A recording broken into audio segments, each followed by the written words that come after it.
Yo, what's going on, guys? It's Houston Sports Talk back in the video today. And today I'm going to be talking about, is it time for the Cincinnati Bengals to start worrying about their season? The Bengals have started off 0-2 for the second straight season. But this year, I don't know. I think this year it's probably a little more worrying this time because last year when they started off 0-2, it was just some bad football. This year, obviously, they played some bad football to start the first two games, but Joe Burrow is clearly not 100% healthy with that calf injury.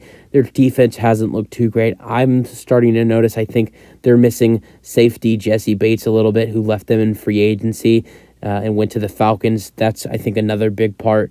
Not a huge part, but a little bit on the defensive side of the ball. Jamar Chase has struggled in the first two games. Joe Mixon has struggled a little bit in the first two games. Joe Burrow has definitely struggled in the first two games. And they've lost their first two games against two divisional opponents, which is not good for this division. For them to start off 0-2, that's one thing. But to lose two games to two divisional teams in the Ravens and the Browns is not a good start.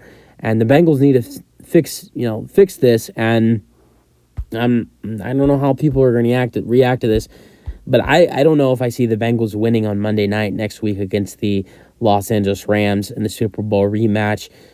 I know, Joe Burrow is going to probably be questionable for that game, and the Bengals, it has been rumored that they might rest Joe Burrow in that game because his calf is not 100%.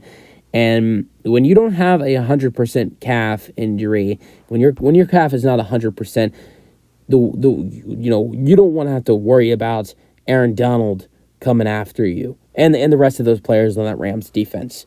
Aaron Donald, that might have been a couple of years ago when that Super Bowl was, and Aaron Donald just completely killed Joe Burrow in that Super Bowl. Aaron Donald is still a beast, and I don't know, this Bengals offensive line is probably definitely better than they were in that Super Bowl. But with not 100% calf injury for Joe Burrow, I don't know if you play him. I really don't. I don't know if you play him with knowing Aaron Donald's right there. And one hit by Aaron might end Joe Burrow's season. I mean, look at Aaron Rodgers. And same thing. Just same thing with Aaron Rodgers. He had a calf injury. I don't know if anybody's really said this is true, but I have a really good feeling that Aaron Rodgers' calf was not 100% going into that game. I know people say stuff about the turf. That's probably a big reason, but I don't think his calf injury that, was talked about in preseason and training camp, that he dealt with a calf problem even before training camp, I believe. I don't think that calf injury was 100%. He took a hit from Leonard Floyd. He's out for the season with a torn Achilles. The calf is near the Achilles. You don't want to see Joe Burrow get hit by Aaron Donald or somebody else and potentially tear something or get hurt or make that calf worse. I really do think it's not a good idea to not play Joe Burrow. I do think it's a good idea not to play Joe Burrow, even though there's a really good chance if you don't play Joe Burrow, you're going to start off 0-3. And I think there's only been one or two teams, and if I know, I'm a Texans fan. I know the Texans were like one of the second or the third team in 2018 to make the playoffs after starting off 0-3. I know a couple teams have done it in the last couple years. I think I want to say the Commanders did it in the 2020 season, but at the same time they were in a terrible division, so it wasn't that impressive. The Texans in 2018, they won They started off 0-3, losing to the Patriots, the Titans, and the Giants, and then they went on to win 7 or 8 games in a row. That was pretty impressive. The Commanders just won and won the division, which was a terrible division, and made the playoffs. But I think the Bengals could end up being like the 2018 Houston Texans, where they start off 0-3, and it's very rare to see a team start off 0-3 and end up making the postseason.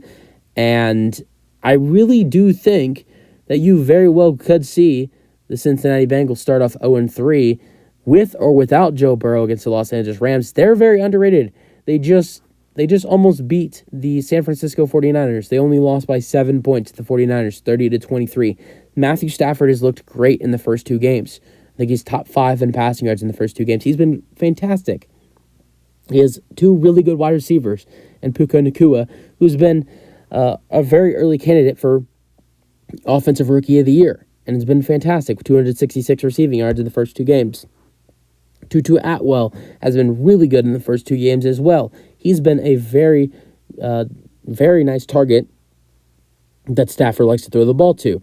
Kyron Williams, their running back, has scored, I think, 3 or 4 touchdowns in the first two games. He's really starting to show some really good things for the Los Angeles Rams. Tyler Higbee, the tight end, is another target that Stafford loves throwing the ball to. And then a great defense with Aaron Donald as the headline, and then some other known names behind Aaron Donald. I really don't know, even if Joe Burrow plays, if I see the Bengals winning this game, and I think there's a decent chance you see the Bengals with or without Joe Burrow start off 0-3. But with their schedule, looking at their schedule, I still see room for a bounce back. Your next game after the Rams, you play the Tennessee Titans. I think that's a win. I know that game is in Tennessee. You play the Arizona Cardinals. If you lose them, you really know you're not going to bounce back. But they beat the Cardinals. You're 2-3. Seattle Seahawks, good team, but at home, that's I think week 6. Yeah, I'm pretty sure that's week 6. You're not losing to Seattle at home. You're 3-3. 3 wins in a row now. Now, San Francisco, good defense. In San Francisco, I think you lose. Now you're 3-4. I think you beat the Buffalo Bills at home in the divisional playoff rematch on Sunday Night Football. I believe that is a win, and ultimately you see the Bills. Ultimately you see the Bengals back at 500 at 4-4. I think you beat the Texans, and now you're 5-4. And I'm saying that as a Texans fan. And then this is on a short week. This is Thursday Night Football. I don't think you're getting swept by the Ravens. You're 6-4. You're not losing the Steelers at home. You're 7-4. I'll go ahead and say you lose the Jaguars in Jacksonville on a primetime game. So you're 7-5. You beat Indianapolis at home. You're 8-5. You beat Minnesota at home. You're 9-5. Let's go ahead and say you lose to Pittsburgh on the road. That's a hard environment, good defense. So now you're 9-6. I say you beat Kansas City on the road. You're 10-6, and this might be a shocker. I know Joe Burrow has struggled against the Browns in his career, but I think the Bengals beat the Browns in the final game of the season, and they finished the year 11-6. So here's how I feel. I feel like the Bengals can start off 0-3 with a loss to the Rams, which I really don't know if they'll lose that game. There's a good chance they could win that game as well. But what I'm saying is they could start off 0-3 and by losing to the Rams, and I could still see them winning 10 or 11 games this season, because I'm not worried. They can lose the Rams Monday night. I'm still not worried about this team because they have great talent. They just have to figure it out, and they got to get Joe Burrow healthy. They have to get Jamar Chase and Joe Mixon to start playing good football, because Jamar Chase only has 70 receiving yards in the first two games. In the first two games, Joe Burrow only has 300 passing yards in the first two games. He's not healthy. I don't know what's going on with Jamar Chase, and maybe he's just not, he's definitely healthy. I don't think that's the problem. I think with Jamar Chase not getting enough targets, and get Jamar Chase more involved, and then with Joe Burrow, hopefully he's able to figure this out and get fully healthy with that calf injury. But we'll see what happens with them. I'm not worried about the Bengals at all. Even if they start off 0-3, I still think they will be fine. But I think it's going to be interesting to watch on next Monday night, if Joe Burrow is ready to go against the Los Angeles Rams in the Super Bowl rematch. That's it for the video. Hope you guys enjoyed. Let me know your thoughts, and peace out.